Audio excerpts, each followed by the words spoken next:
Hello दोस्तों, welcome to get circle. खंड शिक्षा अधिकारी परीक्षा के लिए हम लोग करंट अफेयर्स की सीरीज कर रहे हैं और इस सीरीज में ये 7वां वीडियो है। इस वीडियो में मैं आप लोगों के साथ 35 इंपॉर्टेंट क्वेश्चंस को डिस्कस करने जा रहा हूँ। सारे के सारे क्वेश्चंस करंट अफेयर्स के हैं और ये बहुत इंपॉर्टेंट हैं। मैं आप लोगों से ये कहना चाहूँगा कि आप लोग अक्टूबर 2019 से लेकर आपका जुलाई तक का करंट अफेयर्स आप प्रिपेयर करिएगा, क्योंकि अगर पुराना पेपर आता है तो ये अक्टूबर, नवंबर, दिसंबर, जनवरी, फरवरी, मार्च तक का करंट अफेयर्स बहुत इंपॉर्टेंट होगा। और अगर नया आता है, लाइक अगर नया पेपर बनाते हैं लोग अभी 16 अगस्त के लिए, तो हाल के जो करंट अफेयर्स हैं मार्च, अप्रैल, मई, जून वाले, ये काफ़ी इंपॉर्टेंट हो जाएंगे। तो पता नहीं है कि हम लोगों को कौन सा पेपर मिलेगा, तो सेफ साइड के लिए आप लोग अक्टूबर से करंट अफेयर्स को अच्छे से तैयार करिए। ओके। मैं करीब अब तक 250 क्वेश्चन डिस्कस कर चुका हूँ। अपने पिछले वीडियोस में 6 पार्ट अपलोड कर चुका हूँ, बहुत कम लोगों ने देखे हैं। आप इन वीडियोस को जरूर से जरूर देखिएगा। एग्जाम के पहले तक अच्छे से कवर कर लेना, आपके सारे 20 के 20 क्वेश्चन आपको इन वीडियोस में मिल जाएंगे। ओके। वीडियो स्टार्ट करने के पहले आप लोगों से ये गुजारिश है कि आप प्लीज़ वीडियो को लाइक जरूर करना। व्यूज़ बहुत कम आ रहे हैं, वीडियोस बहुत इंपॉर्टेंट हैं, तो मैं चाहता हूं कि मैक्सिमम लोगों के पास ये वीडियोस पहुंचे जो लोग बीओ परीक्षा देने जा रहे हैं। तो उसमें आप लोगों को मुझे थोड़ा सपोर्ट करना है। वीडियो को लाइक करिएगा और एक कमेंट ड्रॉप कर दीजिए। अभी आप वीडियो को लाइक कर दीजिए और ये कमेंट ड्रॉप कर दीजिए, इसका आराम से आप वीडियो को कंप्लीट करिए। ओके। तो चलिए स्टार्ट करते हैं। पहला क्वेश्चन है, किस भारतीय शतरंज खिलाड़ी ने वर्ल्ड रैपिड चैंपियनशिप 2019 का खिताब जीता है? तो ये जीता है कोनेरू हम्पी ने। ओके। मैं वन लाइनर में लेकर आ रहा हूँ, 4 ऑप्शंस देके मैं वीडियोस को नहीं बनाता हूँ, जिससे थोड़ा मुझे टाइम कम लगता है और वीडियो को एक्सप्लेन करने में भी समय कम लगता है, जिससे कि हम कम समय में ज़्यादा क्वेश्चन डिस्कस कर पाते हैं। यही मेरा मेन मोटिव है कि ज़्यादा से ज़्यादा क्वेश्चंस मैं डिस्कस करूँ, इसलिए थोड़ा स्पीड अप भी रहता हूँ, थोड़ा जल्दी फास्ट बोलता हूँ, जिससे आप जल्दी जल्दी जल्दी कवर कर ले जाएं। ओके। तो पहला क्वेश्चन हमने देख लिया। वर्ल्ड रैपिड चैंपियनशिप 2019 का खिताब कोनेरू हम्पी ने जीता है। दूसरा क्वेश्चन है, किस देश ने अवनगार्ड हाइपरसोनिक मिसाइल को सेना में शामिल किया है? ओके। तो अवनगार्ड हाइपरसोनिक मिसाइल है, ये रूस ने अपनी सेना में इसे शामिल किया है। इंपॉर्टेंट क्वेश्चन है, याद रखिएगा। अवनगार्ड हाइपरसोनिक मिसाइल रूस की मिसाइल है ये। तीसरा क्वेश्चन है, संयुक्त राष्ट्र के द्वारा कौन इस सदी की सबसे प्रसिद्ध किशोरी घोषित की गई हैं? ओके। तो यूएन के द्वारा ये पुरस्कार दिया गया, तो इट्स इम्पॉर्टेंट। ये मलाला यूसुफजई को इस सदी की सबसे प्रसिद्ध किशोरी घोषित किया गया। पाकिस्तान की हैं और ये सोशल एक्टिविस्ट हैं, और इन्होंने इनको नोबेल पुरस्कार से सम्मानित किया गया था, शांति के नोबेल पुरस्कार से। ओके। चौथा प्रश्न है, किस टेलीकॉम कंपनी ने भारत में वाईफाई कॉलिंग की सुविधा प्रारंभ की है? तो एयरटेल पहली कंपनी है जिसने भारत के अंदर वाईफाई कॉलिंग की सुविधा प्रारंभ की है। पांचवा क्वेश्चन है, 8 पश्चिमी अफ्रीकी देशों ने साझा मुद्रा का नाम बदलकर क्या रख दिया है? ये बहुत इंपॉर्टेंट है प्रश्न। ये 8 अफ्रीकी देश हैं, इन्होंने अपनी एक साझा मुद्रा इको नाम से चलाई है। तो याद रखिए, जैसे आप यूरोप में जाते हैं तो वहाँ यूरो है ना, कई कंट्रीज हैं, उन सब की एक ही करेंसी है। ऐसे ही ये 8 पश्चिमी अफ्रीकी देश हैं, इन्होंने अपने यहाँ एक साझा मुद्रा शुरू की है, इसका नाम रखा है इको।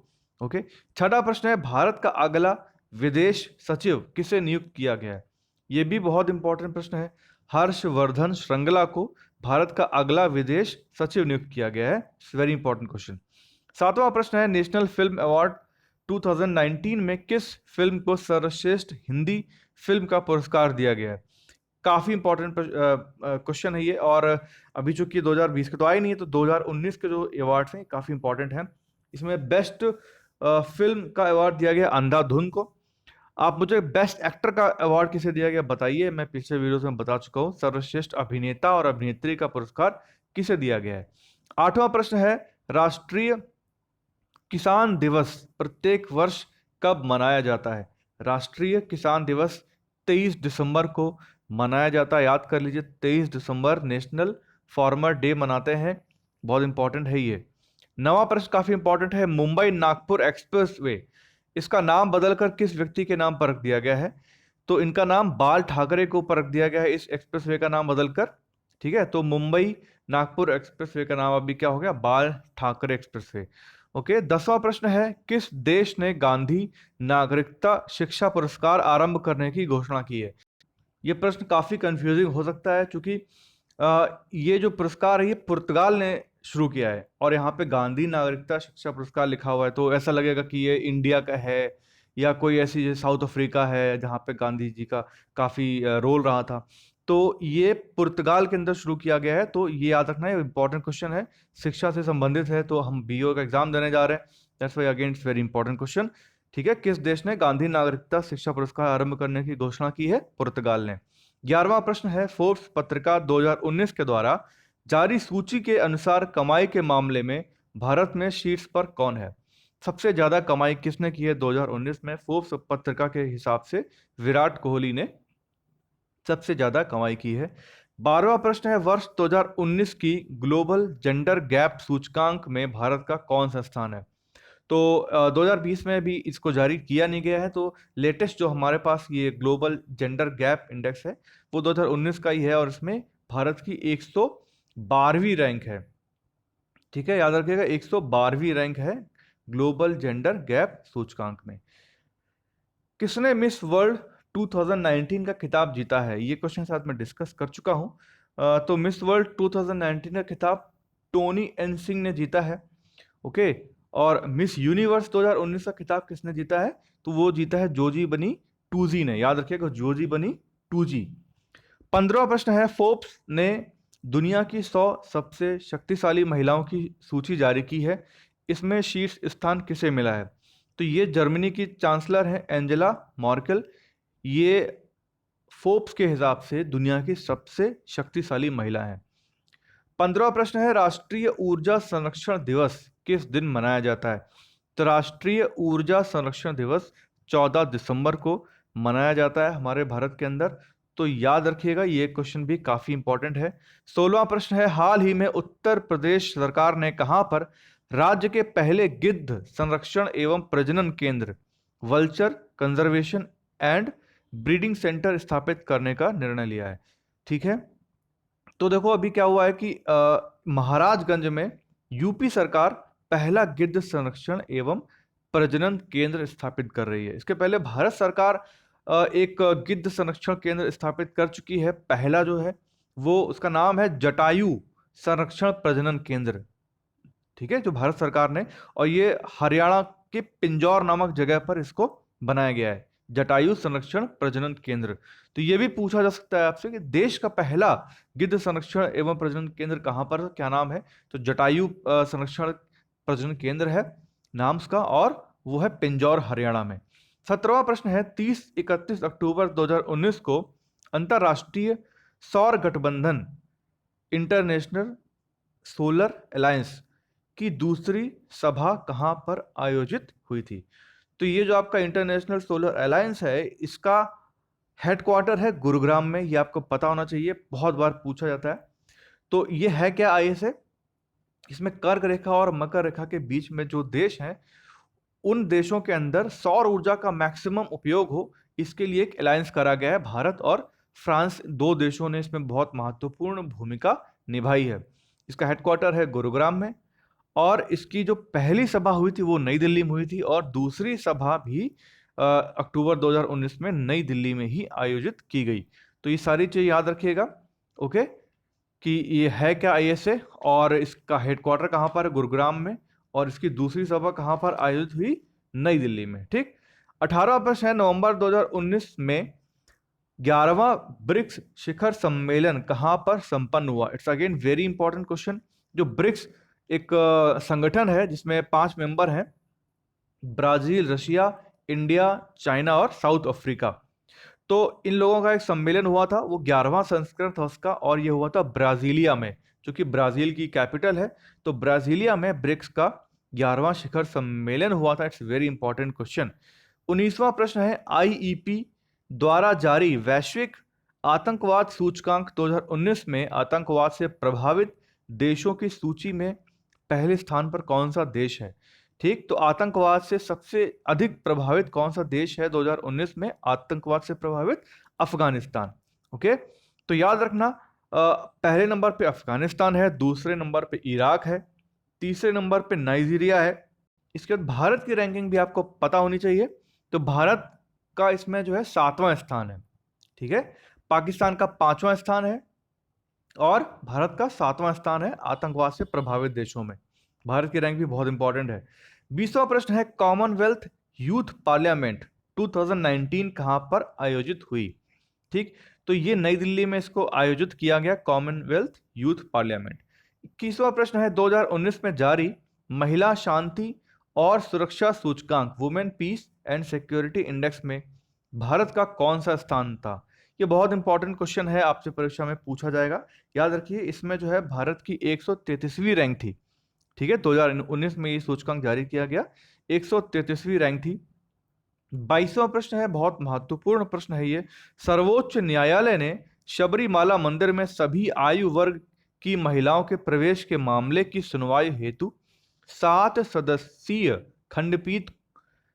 खंडपीठ को सौंपने का निर्णय लिया है। यह मंदिर किस राज्य में स्थित है? इस टेम्पल के बारे में बहुत न्यूज में रहा है ये मंदिर, और इस पे काफी विवाद भी चल रहा है कि इसमें महिलाओं की कुछ सर्टेन एज की महिलाओं की एंट्री नहीं है। आई थिंक 50 साल तक जो महिलाएं हैं, 12 साल से लेकर 50 साल तक, तो उनकी एंट्री इस मंदिर में बैन है।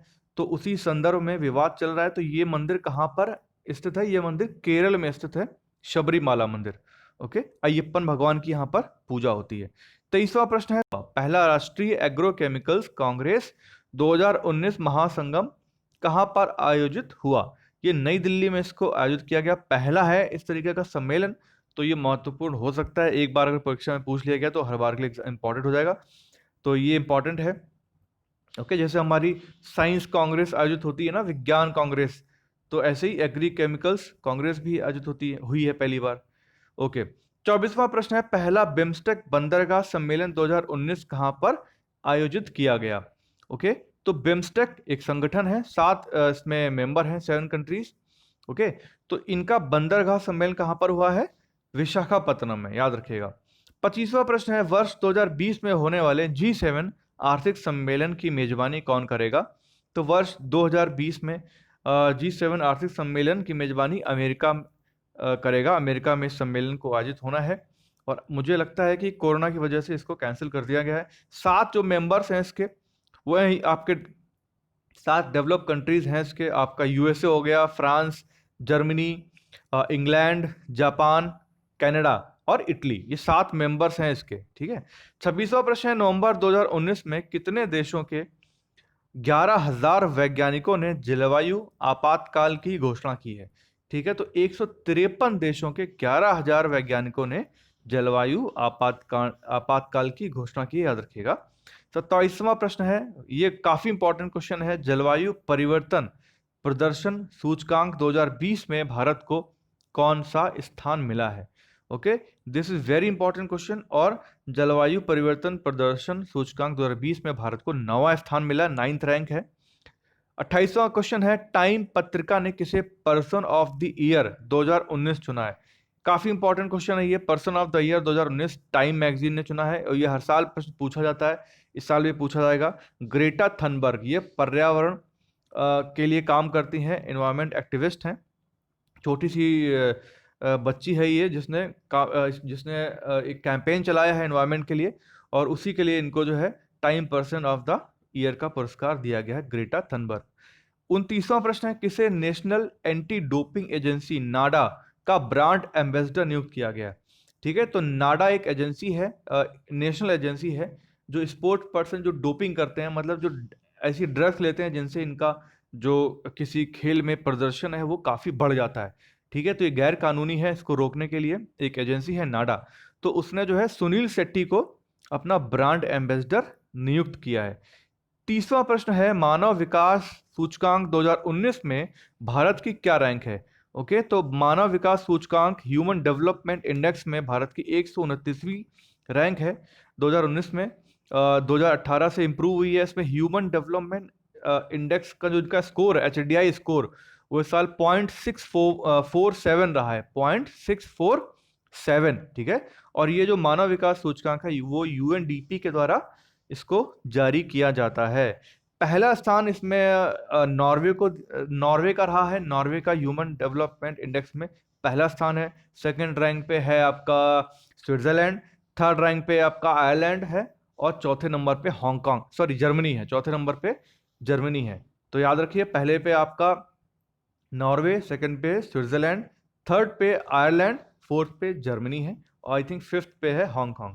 भारत की 129 रैंक है, 129वीं रैंक है, ठीक है। और 150 रैंक आई थिंक पाकिस्तान की है।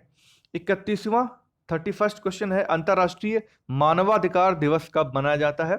10 दिसंबर को अंतर्राष्ट्रीय मानवाधिकार दिवस मनाया जाता है। 32वां प्रश्न है, वाडा, जैसे नाडा है जो कि राष्ट्रीय एंटी डोपिंग एजेंसी है, ऐसे ही ये वाडा जो है वर्ल्ड लेवल पे, मतलब विश्व की जो एंटी डोपिंग एजेंसी है। तो इसने जो है किस देश पर 4 साल के लिए प्रतिबंध लगाया है? तो वाडा ने 4 साल के लिए रूस पे प्रतिबंध लगाया है, याद रखिएगा। 33वां प्रश्न है, कौन दुनिया के किसी भी देश की सबसे कम उम्र की प्रधानमंत्री बनी है? ओके, ये बहुत इंपॉर्टेंट प्रश्न हो सकता है आपके लिए। सना मरीन, ये फिनलैंड की प्रधानमंत्री बन गई हैं और इनकी उम्र सिर्फ 34 साल है। तो 34 साल की उम्र में किसी भी देश की सबसे कम आयु की उम्र में प्रधानमंत्री बनने के रिकॉर्ड है सना मरीन, फिनलैंड की है, ये फिनलैंड की पीएम है राइट नाउ। 34वां प्रश्न है, हैंड इन हैंड, ये एक युद्ध अभ्यास है जो किन देशों के मध्य आयोजित किया जाता है और कहां पर आयोजित हुआ? तो ये हैंड इन हैंड, ये भारत और चीन मिलकर आयोजित करते हैं ये युद्ध अभ्यास। हाल में इसको मेघालय में आयोजित किया गया, ठीक है, याद रखिएगा, बहुत इंपॉर्टेंट क्वेश्चन है ये। 35वां प्रश्न है, कौन पुरुषों के इंटरनेशनल वनडे मैच की पहली महिला रेफरी बनी है?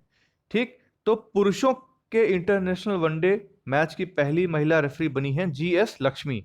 जीएस लक्ष्मी भारत के आंध्र प्रदेश राज्य से संबंधित हैं, और ये पुरुषों के इंटरनेशनल वनडे मैच की पहली महिला रेफरी बनी है। इनका नाम याद रखिए, इंपॉर्टेंट है, पूछा सकता है आपसे।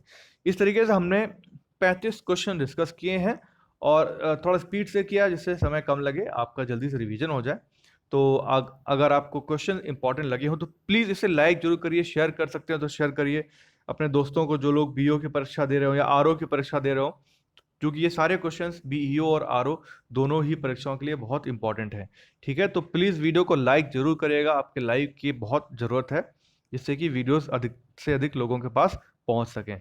और अगर आपने अब तक हमारे चैनल को सब्सक्राइब नहीं किया है तो please don't forget to subscribe our channel. Thank you, good bye, take care.